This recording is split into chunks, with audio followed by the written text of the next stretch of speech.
大家好，我是老莫。做葱油餅总是翻车，这个视頻就跟大家分享一個永不翻車的蔥油餅做法，又軟又脆，涼了也不硬，做法非常簡單。首先咱們準備的麵粉還是家裡面最普通的中筋麵粉，麵粉裡面咱們加了油和鹽，加完之後呢攪拌勻，然後再倒入溫水。這裡咱們還要分享一個通用的和麵技巧，咱們每次加水都倒在乾粉比較多的地方，這樣和麵就比較勻，還不容易沾手。水加完，咱們所有的麵都會形成麵絮，它水分就會比較勻，這時候你再揉成麵團就更加簡單。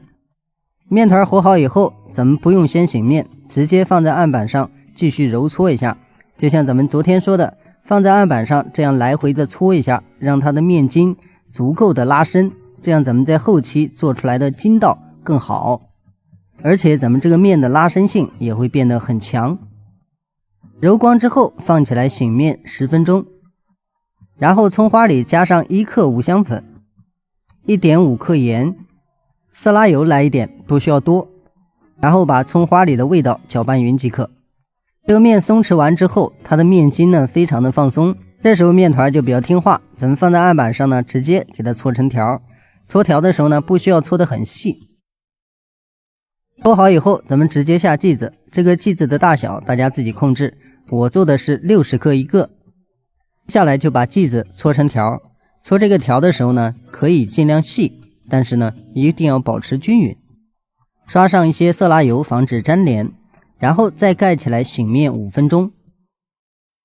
醒一下麵，咱們後面擀的時候好擀，拉伸也特別好拉伸。單獨取出一個劑子，咱們用手先壓扁，然後用擀麵杖先擀寬，稍微來點色拉油，量不需要很多，咱們只需要把整個麵皮抹勻就可以。接着把拌好的蔥花放在上面，從上邊往下一折一折疊起來，疊的時候盡量勻。包好之後，咱們用手輕輕的壓一遍，然後像這樣反過來繼續壓，不要讓它的蔥全部跑出來。最後咱們從一頭捲起來，這樣一個蔥油餅的生坯部分就算完成了。這裡唯一需要注意的就是最後這一下，咱們放到下面壓扁，這樣咱們做好之後它不會開。全部做完之後，因為咱們擀麵它比較緊張，所以稍微放個3分鐘，這樣咱們後面用擀麵杖擀的時候就比較輕鬆。咱們放在上面輕輕的來回走2下就可以，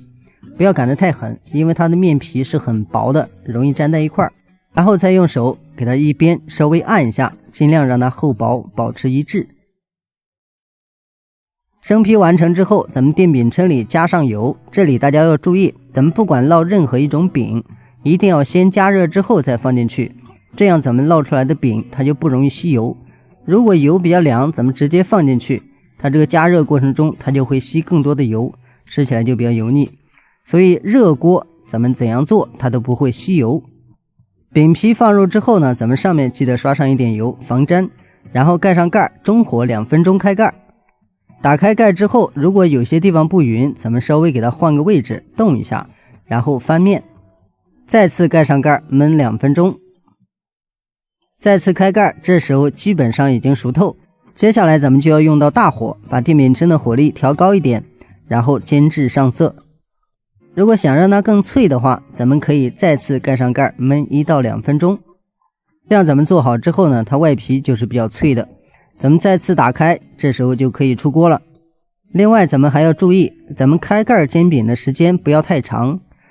因為這個過程中它水分的流失就會比較快，咱們做好之後放一會兒涼了，它就容易發硬。煎好之後直接出鍋，這樣咱們蔥油餅就算完成了。大家可以看一下，咱們這個蔥油餅呢，軟還是比較軟，而且外皮也比較脆，蔥香味也非常的濃郁。剛出鍋不要着急吃，咱們稍微放個1、2分鐘，就像畫面中這樣，它的油分呢就乾了。然後咱們輕輕的捏一下呢，它裡面的層次也能出來。喜歡吃蔥油餅的朋友可以嘗試一下，非常的好吃，也非常香。接下來是咱們的和麵比例，中筋麵粉準備的150克，也可以使用高筋粉。然後溫水咱們準備的是90克，麵一定要偏軟。再準備1根大蔥，直接切成這樣的碎末。鹽準備1.5克，五香粉準備1克就可以了，不要多。咱們的視頻就到這裡，再次感謝您的支持和觀看，咱們下期视頻再見。